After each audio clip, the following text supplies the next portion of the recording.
hope this video comforts you.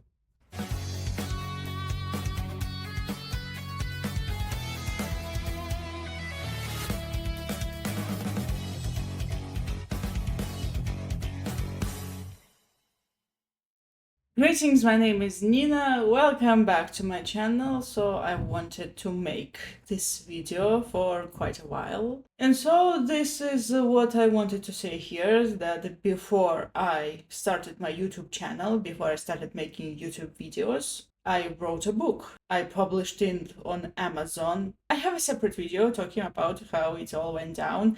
And only recently I realized what else went down. And that's because I'm not a native English speaker. Book was written in 2020-21, and back in the day I did not read in English enough, and it affected my writing in English. There is one mistake over there, but that's another topic.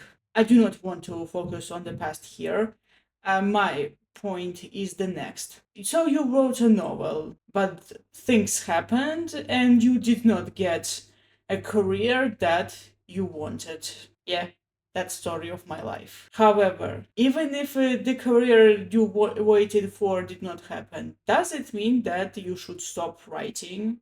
Hell no. No, absolutely not. If you are about to write a book, sit down and do it, even if you do not intend to become a published author, or you're going to become a niche author. After everything went down with my book, I still had a lot of creative ideas, and I knew I had to write them down. I still wanted to write. And you know what I got from that situation? That my next novel I'm writing for my own creative potential. So in these two moleskins are everything related to my second novel. So over here I have general ideas, and here I have the novel itself. I'm not using the laptop, and by extension I'm not using AI.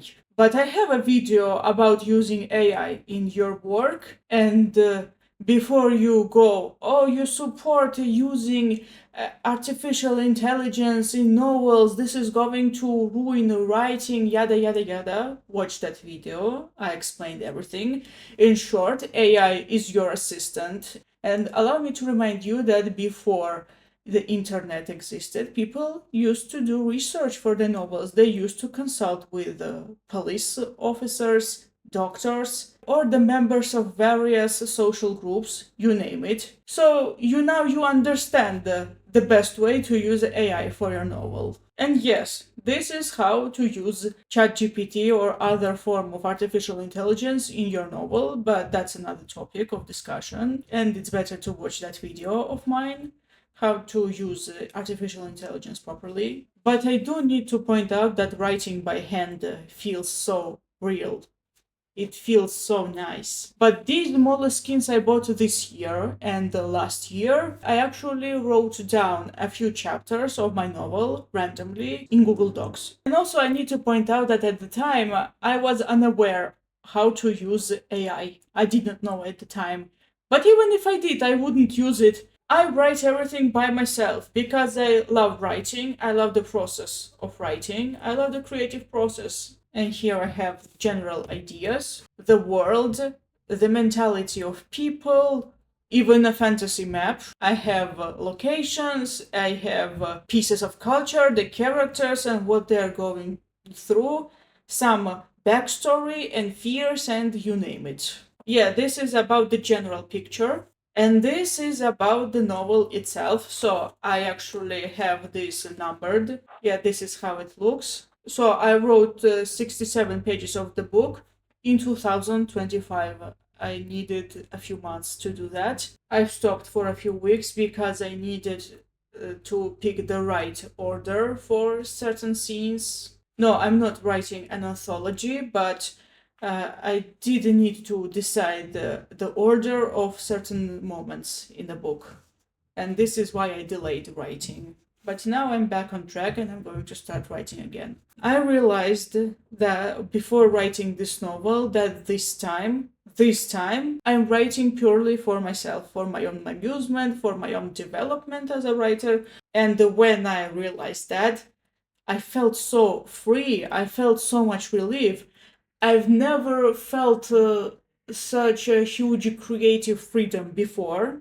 Okay, do not get me wrong, just because I am relieved about it, this doesn't mean that this book is a mess. No, it's not. Writing a book for yourself also means improving yourself, so you would enjoy the book.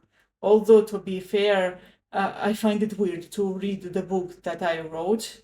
Yes, it's uneasy. Or at least I will have to read it in the e-format. I can read my previous novel in an e-format, not in a physical format, because I worked with the e-format. Nothing is stopping me. I'm still writing my book. I actually used to hide this. Only a couple of friends knew. They asked me, and I said, yes, I'm still writing, this time for myself. It works for me. It brings me so much joy, it brings me relief. But I can name a few inspirations for this. A few inspirations are Lord of the Rings and The Never-Ending Story by Michael Ende. My long-time viewers, they know that I absolutely love The Never-Ending Story, and I'm actually rereading it right now, and I still love it. It's absolutely a brilliant novel. I do think of The Never-Ending Story while writing this, and also I think about Lord of the Rings too, and also a few other novels. And then there are scenes and moments that remind me of everything that I have ever watched. I think I need a separate journal to write down all the inspirations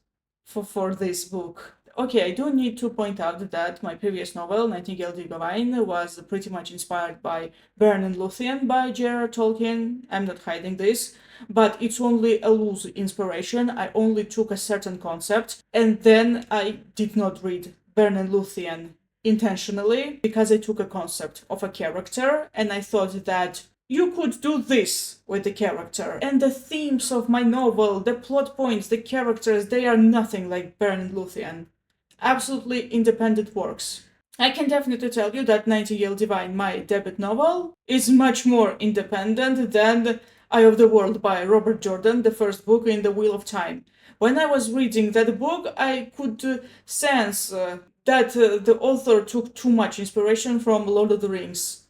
Okay, that's not the case with the later novels, but the inspiration is obvious with the first one. I'm actually supporting recycling of ideas as long as you can look at the idea from another angle. You have to bring something new to the idea. If you feel like you have already written about something, but you feel you can write more about the said topic, go for it.